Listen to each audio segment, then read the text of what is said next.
नमस्ते सबको, मैं सकीना हूँ। अभी अभी बस से पहुँची हूँ। हमने सब समेट लिया है, बस तुम्हारा ही इंतजार था गरीब। तुम्हारे एग्जाम में कितने नंबर आए थे? अरे शर्माने की जरूरत नहीं है, हम सबके नंबर भी कुछ ज्यादा अच्छे नहीं है। मेरे तो बहुत अच्छे नंबर आ गए थे, टोटल 478। ये तो बस पासिंग मार्क्स ही हैं। काजल के सबसे ज्यादा 511 आए हैं। एग्जाम के दिन उसे जुकाम हो गया था, नहीं तो और ज्यादा आते। मेरा परफॉर्मेंस खराब रहा, नहीं तो तुम्हारे साथ एक ही हॉस्टल में थोड़ी रहती। अरे वाह काजल, तुम्हारा तो बड़ा नुकसान हो गया। चलो साथ में पोस्ट ग्रेजुएशन की तैयारी करते हैं। मैं तुम्हारी जैसी नहीं हूँ। तुमने तो अपनी पूरी जान लगाकर इतने नंबर पाए और मेरा तो सिर्फ एक बुरा दिन चला गया, वरना मुझे तो 985 मिल जाते। क्या तुम सच में पोस्ट ग्रेजुएशन की तैयारी करने वाली हो? हाँ, कमजोर पक्षी को धीरे धीरे उड़ान भरनी चाहिए। हॉस्टल में कैसे कैसे लोग आ जाते हैं, घर में खाने के लिए पैसे नहीं है और चले हैं पोस्ट ग्रेजुएशन की तैयारी करने। इस बेकार हॉस्टल में तो ऐसी भी नहीं है। तुम पढ़ाई कैसे करती हो सकीना? मन शांत हो तो अपने आप ही ठंडक मिलती है। काश 1 साल और पढ़ाई कर ली होती तो इस जगह रहने में तो दिमाग खराब न होता। क्यों ना हम सब मिलकर एक पंखा खरीद लें? सकीना के घर की स्थिति ठीक नहीं है, क्या वो पैसे दे पाएगी? सही बात है, कल ये पार्टी में भी नहीं आई थी। मैं ज्यादातर समय लाइब्रेरी में बिताती हूँ, तो क्या मुझसे थोड़े कम पैसे लिए जा सकते हैं? ठीक है, तुम 20 दे देना, हम 25-25 दे देंगे। मैं पैसे तुम्हारे पास भेज देती हूँ। पंखा तो खरीदा के आ गया, लेकिन पंखे की एक बूंद भी हवा मेरी तरफ नहीं आ रही थी। बेवकूफ, आजकल सब AI का इस्तेमाल करते हैं और तुम अभी भी खुद दिमाग खपा रही हो। मैं पहले खुद के लिए एक ढांचा बना रही हूँ। सकीना, तुम इतनी खटखट कर रही हो, छुट्टियों पर भी चैन से नहीं सोने दोगी क्या? अरे आई एम सॉरी, मैं लाइब्रेरी चली जाती हूँ। तुम लोग आराम से सो जाओ। पोस्ट ग्रेजुएशन की सपना देख रही है? अरे सो जाओ सो जाओ। दरवाजा बंद है क्या? अरे कोई अंदर है क्या?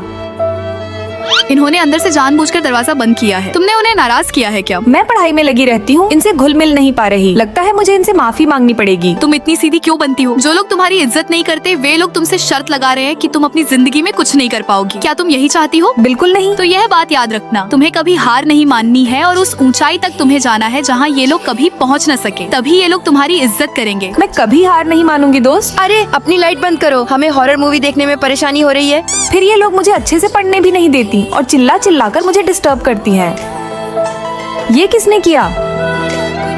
उसी पल मुझे बात समझ में आ गई। जो लोग तुम्हें गिराना चाहते हैं उनके साथ उलझने की जरूरत नहीं है। बस आगे बढ़ते रहो और पीछे मुड़कर कभी मत देखो। फिर मैंने कॉलेज की सारी पढ़ाई करने की ठान ली और लगातार 3 साल तक कड़ी मेहनत की। मैम, मैं डायरेक्ट एडमिशन की शर्तें कंफर्म कराना चाहती हूँ।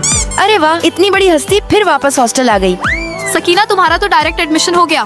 क्या पता टीचर की मक्खनबाजी की हो। अरे हाँ, मैं तो भूल गई थी, तुम तो फेल हो गई थी ना। ज्यादा पर्सनली मत जाओ। तुम हमेशा कहती थी कि एग्जाम के दिन तबीयत खराब थी। अब जब तुम नौकरी ढूंढने जाओगी तो मैं भी देखती हूँ कौन सी कंपनी तुम्हारा यह बहाना सुनेगी।